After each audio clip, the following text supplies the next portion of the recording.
ফের বেড়েছে ব্রাহ্মণী ও দ্বারকা নদীর জলস্তর। এর মধ্যেই মুর্শিদাবাদের খড়গ্রামের ঝিল্লি গ্রাম পঞ্চায়েতের একাধিক গ্রাম জলমগ্ন। জানা গিয়েছে, ব্রাহ্মণী ও দ্বারকার জলে ভেসে যাচ্ছে গ্রামের পর গ্রাম। রাস্তাঘাট, চাষের জমি জলের তলায়, যোগাযোগ বিচ্ছিন্ন। মুর্শিদাবাদের খড়গ্রামের ঝিল্লি গ্রাম পঞ্চায়েতের অন্তর্গত কিঠিডাঙ্গা, ঘোষকুল, যাদবপুর, নমযাদবপুর, পেলাই, পাহাড়পুর, বাজিতপুর, পোড়াডাঙ্গা গ্রামে দুর্ভোগ অব্যাহত। জল ঢুকেছে বসত বাড়িতে, বেশ কিছু ঘরবাড়ি ক্ষতিগ্রস্ত হয়েছে।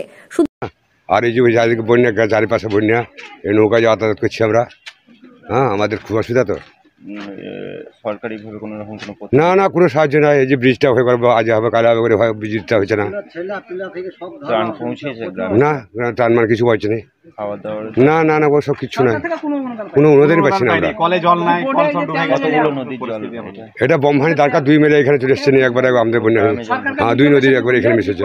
বসত বাড়ি বন্যার কবলিত পড়েছে এমনটা নয়। ঝিল্লি গ্রাম পঞ্চায়েত তন্তু চাষের উপর নির্ভরশীল। তুঁত চাষ ও আমন ধান চাষে ব্যাপক ক্ষতি হয়েছে। বন্যার জলে জলের তলায় যোগাযোগের প্রধান রাস্তা। বছরের পর বছর ধরে প্লাবনের সমস্যায় জর্জরিত গ্রামবাসীরা। বর্ষার সময় প্রত্যেক বছর এই ছবি দেখা যায়, এবারেও অন্যথা হলো না। প্রশাসনের পক্ষ থেকে নদী লাগোয়া বাসিন্দাদের অন্যত্র সরে যাওয়ার সতর্কতা জারি করা হয়েছে। অনেকেই ভিটেমাটি ছেড়েছেন। স্থানীয়দের অভিযোগ, এখনো পর্যন্ত এলাকায় পৌঁছয়নি কোনো সরকারি ত্রাণ। স্থানীয় বাসিন্দারা জানান, বিপদের ঝুঁকি নিয়ে জলমগ্ন রাস্তা দিয়ে জরুরি কাজে পারাপার হতে হচ্ছে। সময় মতো স্কুলে যেতে পারছে না পড়ুয়ারা। জরুরি অবস্থায় রোগীকে হাসপাতালে নিয়ে যাওয়াও মুশকিল। আমরা বিশাল অসুবিধাতে আছি। এই যে আপনার নৌকায় যাতায়াত চলছে, রাস্তাঘাট জলে পুরো একদম ইয়ে হয়ে গেছে। স্কুলের ছেলেপিলা আসা যাওয়া, সাইকেল নিয়ে করা, সব প্রচন্ড অসুবিধা। হ্যাঁ, সব ছোট ছোট বাচ্চা ছেলে সব অসুবিধা পড়ছে। যাতায়াত সব এইদিকে, আমাদের পুরো ঝিলি অঞ্চলে সব এইদিকে।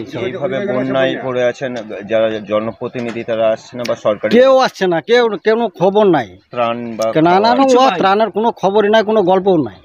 বিধায়ক আশিস মার্জিত জানান, ঝাড়খণ্ড ও বিহারে লাগাতার বর্ষণ, বিভিন্ন জলাধার থেকে জল ছাড়া হয়েছে। তারপরও নিম্নচাপের বৃষ্টি, যে কারণে পুনরায় ব্রাহ্মণী নদীর জলস্ফীতি হয়েছে। ফলে ঝিল্লি গ্রাম পঞ্চায়েতের একাধিক গ্রামে বহু ক্ষয়ক্ষতি হয়েছে। সব রকম সহায়তার জন্য চেষ্টা চলছে। এর ফলে ব্রাহ্মণী নদীতে হঠাৎ করে জলস্ফীতি দেখা যায় এবং প্রবল বেগে সেই জল ছুটে এসে আছড়ে পড়ে আমার খড়গ্রাম বিধানসভার কিঠিডাঙ্গা, ঘোষকুল, নমযাদবপুর, উপর যাদবপুর, বাজিতপুর, পাহাড়পুর, কেলাই, পোড়াডাঙ্গা, এই সমস্ত এলাকায় আশ্রয় পড়ে এবং এই ব্রাহ্মণী নদীর রাইট এমাংমেন্ট অর্থাৎ ডান সাইডের বাঁধ ভেঙে বিস্তীর্ণ এলাকা প্লাবিত হয়েছে। মুর্শিদাবাদ থেকে কৌশিক অধিকারীর রিপোর্ট, লোকাল 18 বাংলা।